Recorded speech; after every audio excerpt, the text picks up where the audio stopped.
Banana slam jam.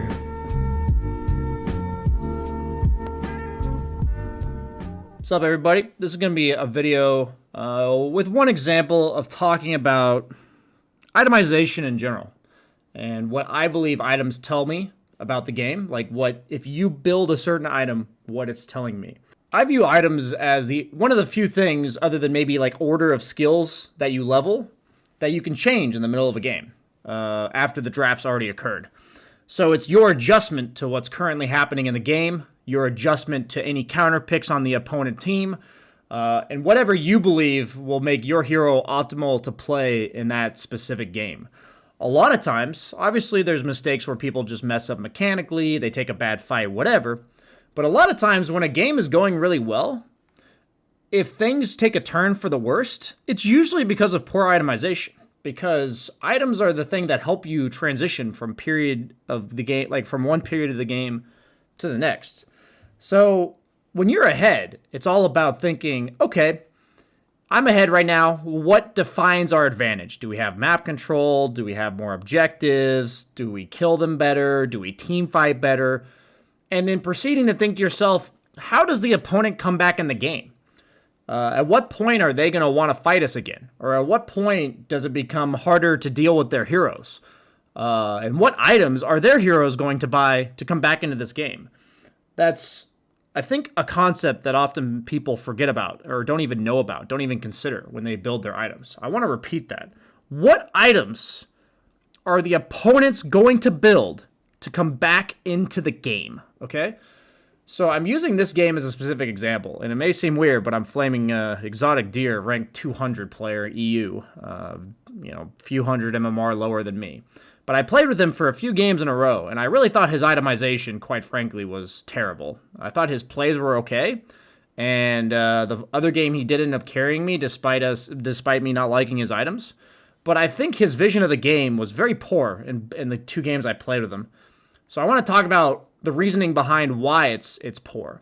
So in this game, we had a really good start. If you look at the graphs, at 15 minutes, we're up by about 5,000 gold, and Dota Plus has given us like a 90% chance to win this game.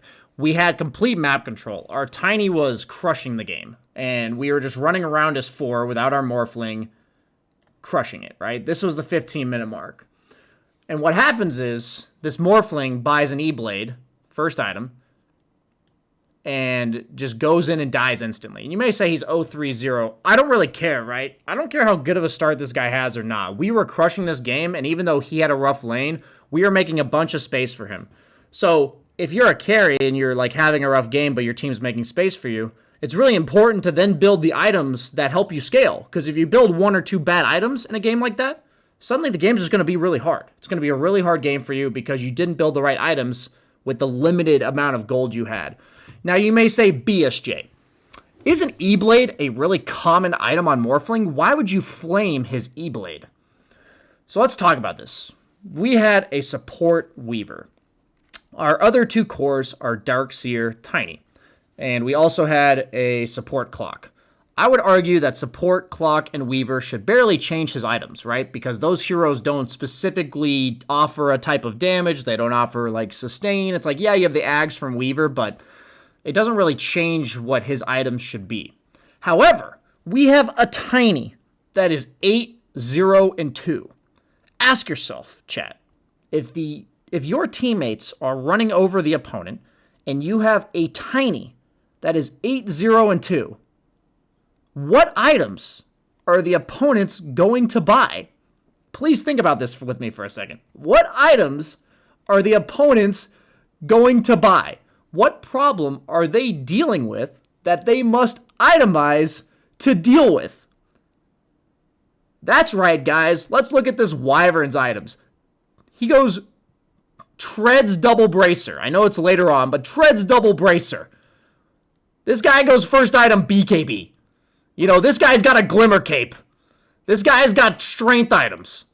This guy goes second item BKB. Okay? So you may say BSJ, he doesn't have the BKB by the time Morphling has his E-Blade or whatever. Would you agree that E-Blade Morph represents the same game plan excuse me as my headphones fall out, the exact same game plan as Tiny Blink Toss combo. Is that not the exact same thing? Like, obviously, they're different heroes and they do it differently, but it's the exact same thing.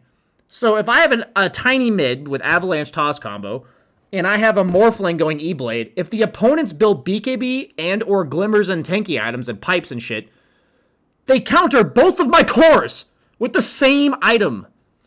Okay? Needless to say, my Morphling waveformed in with his E-Blade and died instantly. But that's not the point. What our lineup lacks, we have magic damage, we have team fight with the Darkseer, we have people to go in first, we lack sustain physical damage that deals with BKBs, and we lack the ability to focus the egg on any of our other heroes.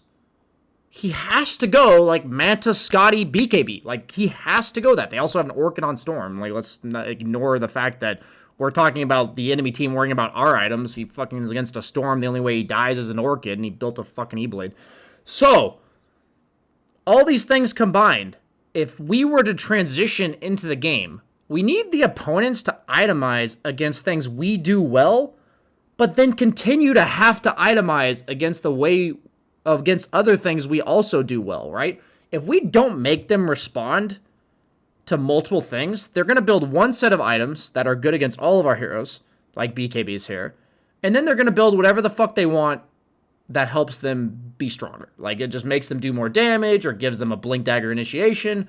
Like, they can build whatever they want. It's kind of similar to drafting, where if the opponent drafts a strategy and you don't counter it at all, they're just going to keep going hard on that strategy, because then you just can't deal with it by the time that they've picked 5 team fighting heroes and you've picked 0, right? So I think this approach to itemization is really, really appalling to me when I see people do this kind of stuff. Today I played a game, my first game of the day warm-up on my AK Smurf account, and I was playing Venomancer offlane, and I had a Morphling rush E-Blade. So if you look at those heroes, the 2 cores combined, I know I'm not going to pull up the game right now. What is it? You have all magic damage, right? So people ask me, BSJ, when do I go magic damage build on Ember, and when do I go physical damage build? So if the opponent team is against a Veno with a Veil of Discord, and against a Morphling with an Ethereal Blade, what items are they going to buy? They are going to all buy BKBs, and they all are going to buy pipes. What does my Ember go in that game? He goes drums into 28-minute radiance. No items in between. Drums into 28-minute radiance. Radiance. Is radiance not hard countered by all of the items the opponent has to buy anyways? They have to buy BKBs. They're against Veno and an E-Blade. They have to buy a pipe because they're against Veno and an E-Blade. And he goes Radiance. Please, let this video be a public service announcement to think about what your teammates already threaten, how you fit into that equation, and what the items the opponent has to build are going to be. You have to deal with BKBs.